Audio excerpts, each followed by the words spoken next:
HN story world viewers అందరికీ నమస్కారం అండి. మన ఛానల్లో పెట్టే వీడియోస్ని కొన్ని వేల మంది ఆదరిస్తున్నారు, అభిమానిస్తున్నారు. కానీ సబ్స్క్రైబ్ చేసుకోవడం మర్చిపోతున్నారు. మీరు సబ్స్క్రైబ్ చేసుకుంటే మరిన్ని మంచి వీడియోస్ని అందించడానికి మాకు ప్రోత్సాహకరంగా ఉంటుంది. ప్రేమతో మీ హెచ్ఎన్ స్టోరీ వరల్డ్. కథలోకి వెళ్తే ఆ రోజు 2021 మార్చి 12 శుక్రవారం సరిగ్గా మధ్యాహ్నం 2:30 గంటలకి పోలీస్ స్టేషన్లో ఒక గొడవ జరుగుతోంది. అమ్మ స్వాతి, తొందరపాటులో ఏదో నిర్ణయం తీసుకున్నావు, అది మేము అర్థం చేసుకుంటాం. ఈ విషయం ఇక్కడే మర్చిపోయి మాతో వచ్చేయమ్మా అని కూతుర్ని ప్రాధేయపడింది విమల. లేదమ్మా, మీరేం మాట్లాడుతున్నారో మీకు అర్థమవుతుందా? ఇప్పుడు మాకు పెళ్ళైపోయింది. ఉదయమే రిజిస్టర్ ఆఫీస్లో పెళ్లి చేసుకున్నాం కదా. ఇక చావైనా బ్రతుకైనా నా సంతోష్తోనే. ఏంటి బతిమాలుతున్నామని నెత్తికెక్కుతున్నావా? ఇప్పుడు ఇక్కడి నుంచి లాక్కెళ్ళిపోతాం. వాడేం చేస్తాడో మేం కూడా చూస్తాం అంటూ బెదిరించాడు స్వాతి తండ్రి ప్రసాద్. సార్, ఒక్క నిమిషం ఆగండి. మీరు పోలీస్ స్టేషన్లో ఉన్నారు, ఆ విషయం మర్చిపోవద్దు. మీ అమ్మాయికి 21 సంవత్సరాలు నిండాయి కదా. అలా మీరు బలవంతంగా తీసుకెళ్లడం కుదరదు. నచ్చజెప్పి తీసుకెళ్ళగలిగితే తీసుకెళ్ళండి, అంతే. ఎవరు నచ్చజెప్పినా బెదిరించినా వినేది లేదు సార్. మేమిద్దరం ప్రాణంగా ప్రేమించుకున్నాం, కలిసే బ్రతుకుతాం అన్నాడు సంతోష్. ఒరే సంతోష్, నీకేమైనా పిచ్చి పట్టిందేంట్రా? నీ చదువు పూర్తయి ఎన్నాళ్ళయింది? ఏదైనా మంచి ఉద్యోగం చూసుకొని గొప్పగా ఎదగాలనుకోకుండా ఈ పెళ్ళేమిట్రా? ఎదగడానికి చాలా టైం దొరుకుతుందమ్మా, కానీ నా స్వాతిని వీళ్ళు నాకు దూరం చేసేస్తారు. కానీ నువ్వు ఆ పిల్లని తీసుకొస్తానంటే మన ఇంట్లో అడుగు కూడా పెట్టనివ్వం మిమ్మల్ని.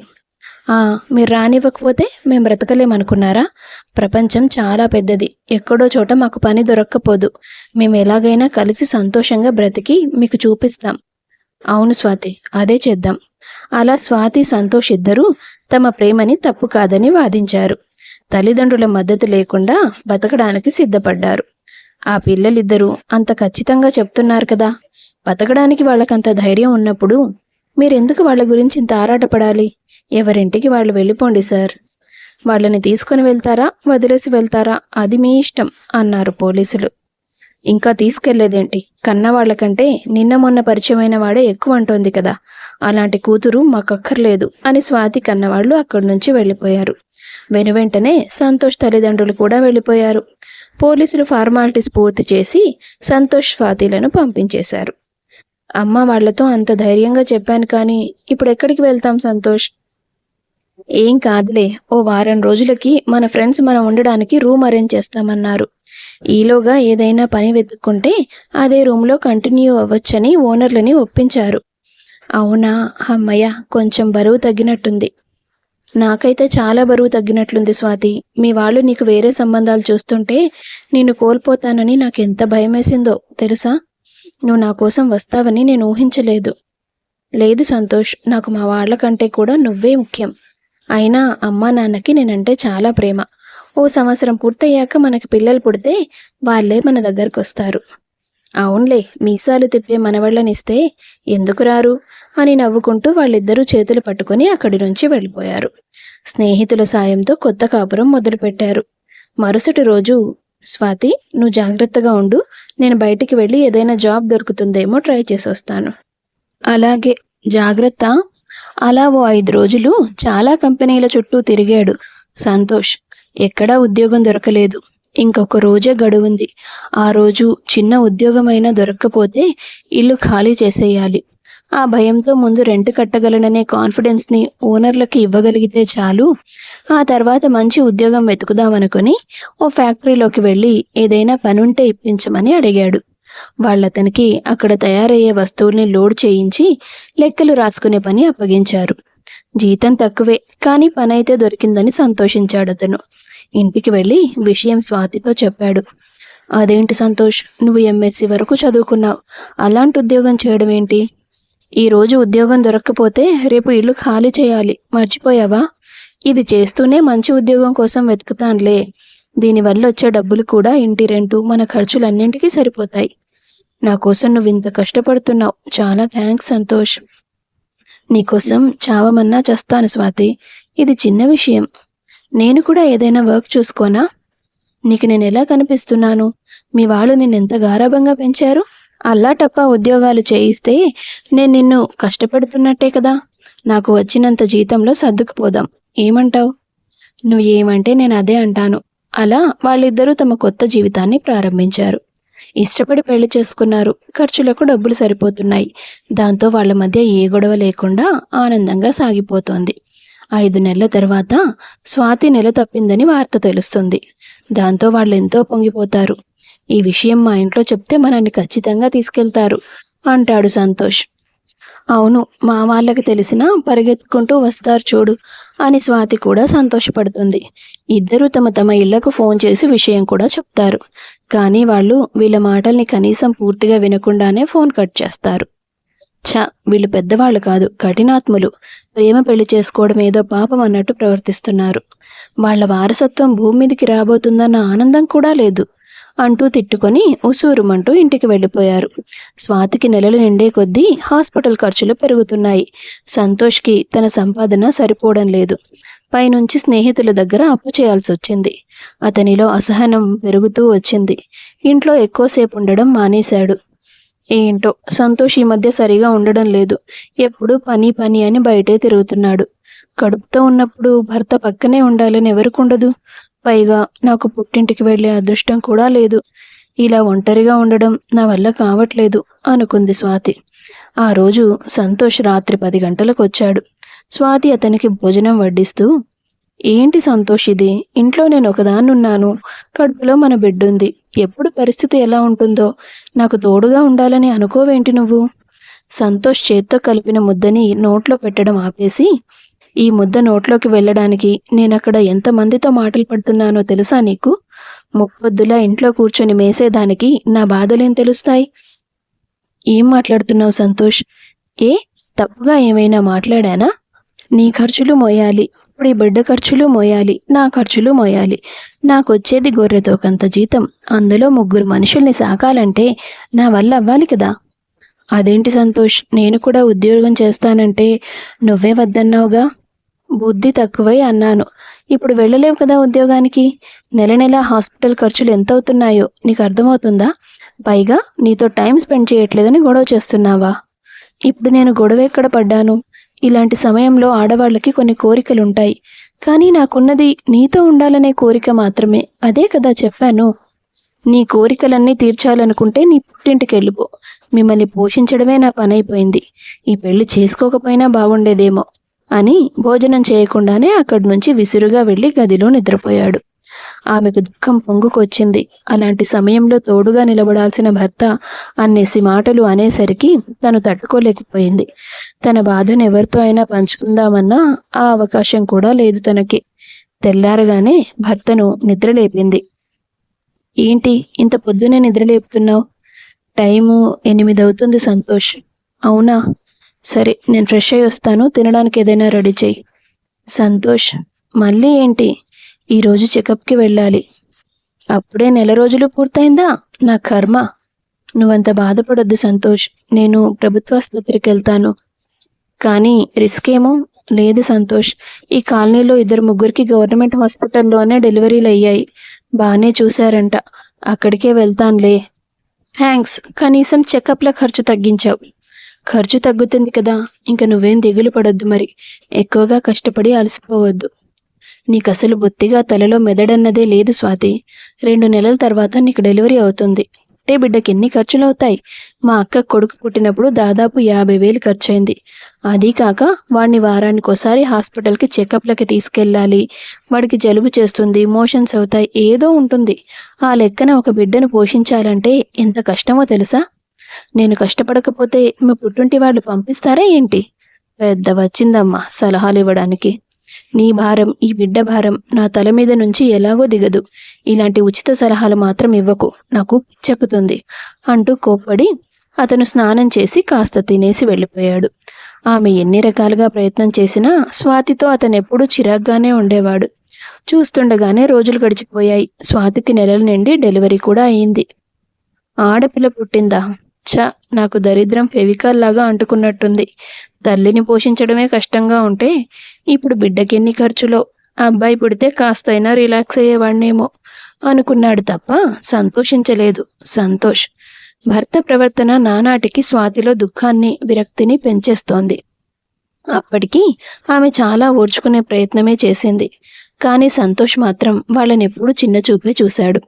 అతని బాధంతా తన కోసం కాకుండా వాళ్ళిద్దరి కోసం కష్టపడాల్సొస్తోందని. స్నేహితులంతా మంచి మంచి ఉద్యోగాలు చేస్తుంటే తనొక మామూలు గుమాస్తా ఉద్యోగం చేయాల్సొస్తుందని. ఆ చిరాకంతా ఎప్పుడూ స్వాతి మీద చూపిస్తూనే ఉండేవాడు. కూతుర్ని కూడా ఏనాడూ ప్రేమగా దగ్గరికి తీసుకున్నది లేదు.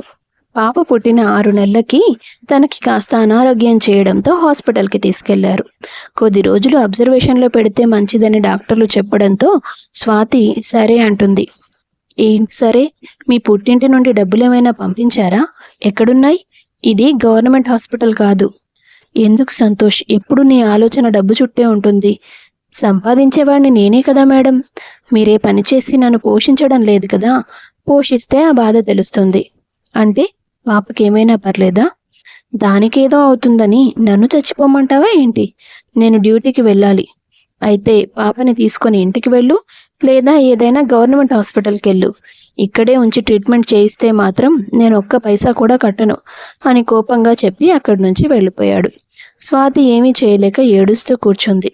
అప్పుడే మహేష్ అనే వ్యక్తి స్వాతిని గమనిస్తాడు. స్వాతిలా ఉందేంటి? ఎందుకు ఏడుస్తున్నట్టుంది అంటూ పరుగు పరుగున ఆమె దగ్గరకు వస్తాడు. స్వాతి, ఏమైందే? ఎందుకు ఏడుస్తున్నావు? మహీబావా, నువ్వా? నువ్వేంటిక్కడ? ఎవరికో బి పాజిటివ్ బ్లడ్ కావాలంటే డొనేట్ చేయడానికి వచ్చాను. ఏమైంది? ఎందుకు ఏడుస్తున్నావు? నీతో మీ వారు లేరా? స్వాతి మహేష్తో తన పరిస్థితి చెప్పుకొని బాధపడింది. సరే సరే ఏడవకు, బిల్ నేను కట్టేస్తానులే. పాపకి ట్రీట్మెంట్ చేయించి తీసుకెళ్ళు. వద్దులే బావా, నీకెందుకు శ్రమ? నేనేమీ నా ఆస్తులు అమ్మేసి కట్టడం లేదు. నా దగ్గర డబ్బులున్నాయి, నేను కడతాను. నువ్వు ఏడవడం ఆపు అన్నాడతను. హాస్పిటల్లో బిల్లు కట్టి పాపకి ట్రీట్మెంట్ చేయించాడు. 4 రోజుల తర్వాత పాపని తీసుకొని ఇంటికి వెళ్ళింది స్వాతి. సంతోష్ డబ్బుల గురించి ఆరా తీశాడు. హాస్పిటల్లో మా స్కూల్ ఫ్రెండ్ కనిపిస్తే తనని అడిగాను, ఆమె ఇచ్చింది. అప్పు చేశావన్నమాట? లేదు, సాయంగానే ఇచ్చింది. ఇచ్చిందా ఇచ్చాడా?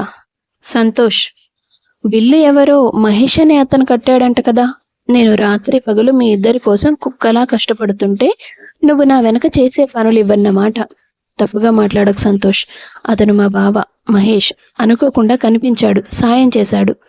అనుకోకుండా ఏం కాదు, నువ్వే ఫోన్ చేసి పిలిస్తే వచ్చుంటాడు. ఇంకా ఆపుతావా? బిడ్డ కడుపులో పడ్డ దగ్గర నుంచి సాధించుకొని తింటున్నావు. ఒక్కరోజైనా ప్రేమగా మాట్లాడినట్టు గుర్తుందా నీకు? ఇంట్లో వాళ్ళని కాదని సంతోషంగా బ్రతికి చూపిస్తామని ఛాలెంజ్ చేసి వచ్చాం. అది గుర్తుందా? నాకన్నీ గుర్తున్నాయి కాబట్టే చెమటోర్చి మిమ్మల్ని బాగా చూసుకుంటున్నాను. నా కెరీర్ని కూడా వదిలేశాను. కానీ నువ్వు ఇలాంటి నీతి తక్కువ పనులు చేస్తున్నావు. ఛీ, నిన్నేమన్నా తప్పులేదసలు. రాణిలా చూసుకుంటానని కబుర్లు చెప్పి ప్రతిరోజు నన్ను పోషించడానికి కష్టపడుతున్నానని దెప్పుతూ వస్తున్నావు.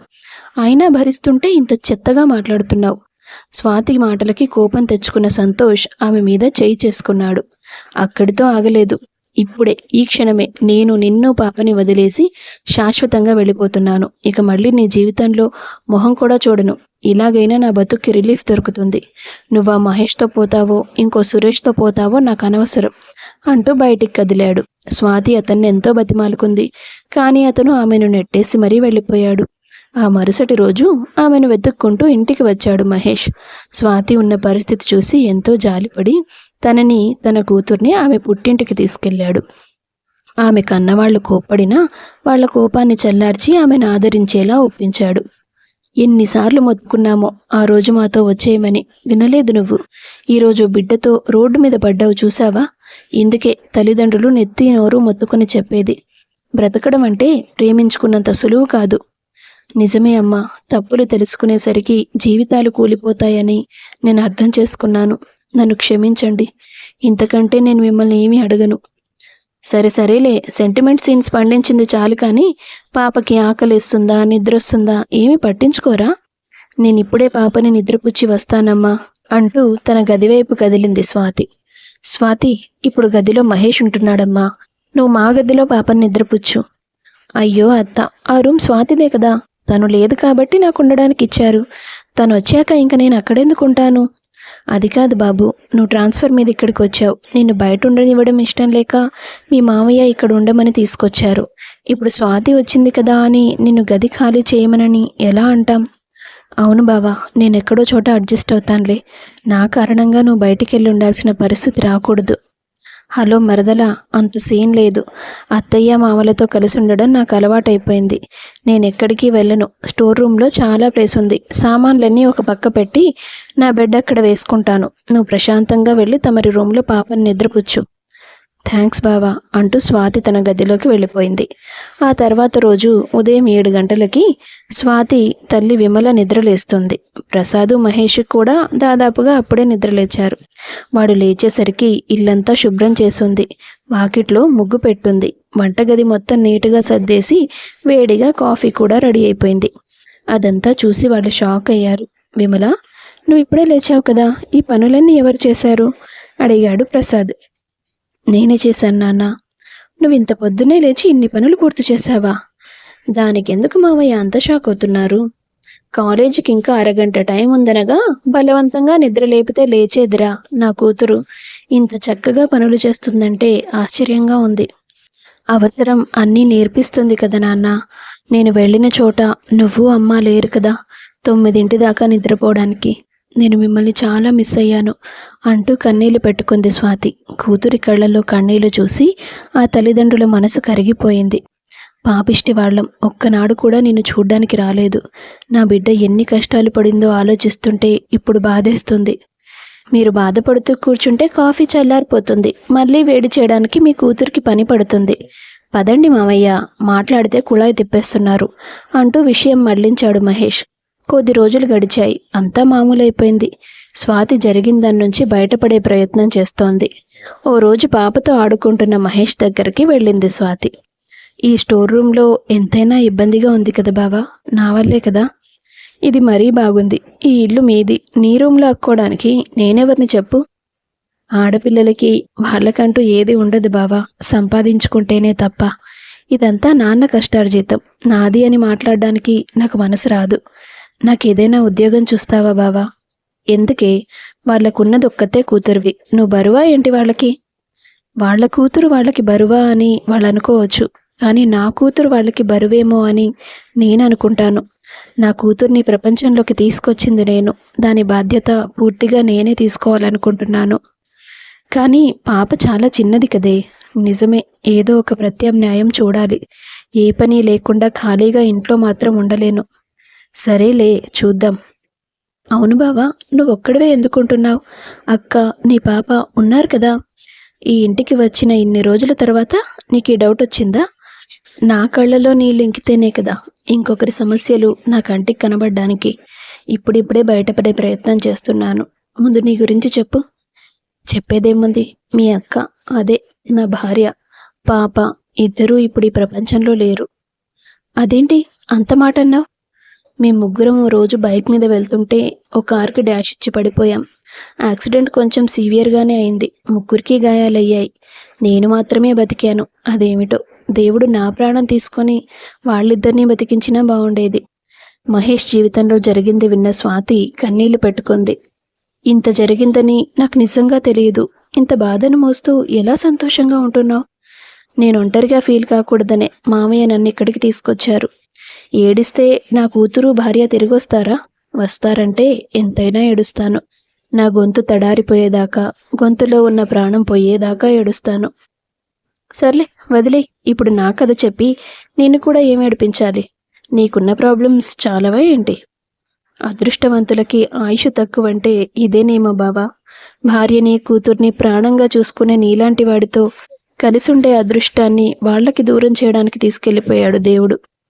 కానీ నాకు దుఃఖాన్ని మిగిల్చాడు కదా స్వాతి. వెళ్ళిపోయిన వాళ్ళు క్షణకాలం బాధపడతారు, కానీ మిగిలిన వాళ్ళు బతికున్నంత కాలం పడాలి. అదైతే నిజమే. నిన్ను చూస్తే ఒక మాట చెప్పాలనిపిస్తోందే. అల్లరి చేయడం, అలగడం తప్ప నీకేం తెలియదు అనుకున్నాను ఒకప్పుడు. కానీ ఇప్పుడు నీలో చాలా పరిపక్వత వచ్చింది. కొత్తగా కనిపిస్తున్నావు. అలా ఆ రోజు వాళ్ళు చాలాసేపు కష్టసుఖాలు మాట్లాడుకున్నారు. తన ఇంటికి తిరిగి వెళ్ళిపోయిన సంతోష్ 3 నెలలు తిరగకుండానే మరో పెళ్లి చేసుకున్నాడు. అయినా సరే స్వాతి అడ్డు చెప్పలేదు, గొడవ చేయలేదు. మౌనంగా విడాకుల కాగితాల మీద సంతకాలు చేసొచ్చింది. సంతోష్ పెళ్లి చేసుకున్న అమ్మాయి బాగా చదువుకుంది. ఆమె తల్లిదండ్రులు ఆస్తిపాస్తులు కలవారు. అల్లుడికో మంచి ఉద్యోగం ఇప్పించి లక్షల్లో కట్నం ఇచ్చి ఇల్లరికం తీసుకెళ్లారు. ఆ తర్వాత కొద్ది రోజులకి అత్తమామలు ఢిల్లీ వెళ్ళి అక్కడ సెటిల్ అయిపోయారు. కావ్య, మనిద్దరమే ఇక్కడ ఉండడం ఎందుకు, మా ఇంటికి వెళ్ళొచ్చు కదా అని అడిగాడు ఓ రోజు అతను తన భార్యను.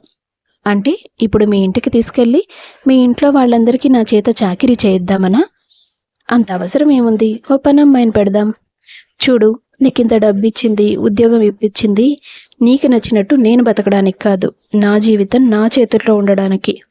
నాకు నచ్చితే ఉద్యోగం చేస్తాను, లేకపోతే చేయను. నువ్వు తప్పకుండా చేయాలి. నీ భర్త ఏం చేస్తాడంటే చెప్పుకోవడానికి నా దగ్గర ఒక మాట ఉండాలి కదా. ఇంట్లో పనులు నేను చేయను, పనివాళ్ళు చేస్తారు. ఆ మెయింటెనెన్స్ అంతా నువ్వే చూసుకోవాలి.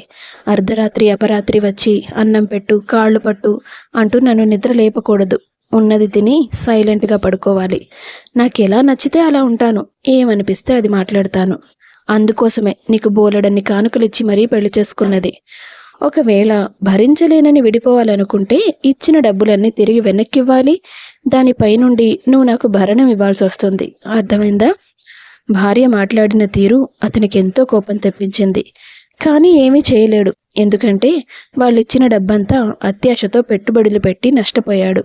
ఆమెకు భరణం ఇచ్చేంత స్థాయి కూడా కాదతనిది. తప్పక చచ్చినట్టు భార్యని భరిస్తూ ఆమెతోనే కలిసి ఉన్నాడు. ఓ సంవత్సరంన్నర తర్వాత స్వాతి తల్లిదండ్రులు బాగా ఆలోచించి స్వాతికి మహేష్కి పెళ్లి చేయాలని నిర్ణయించారు.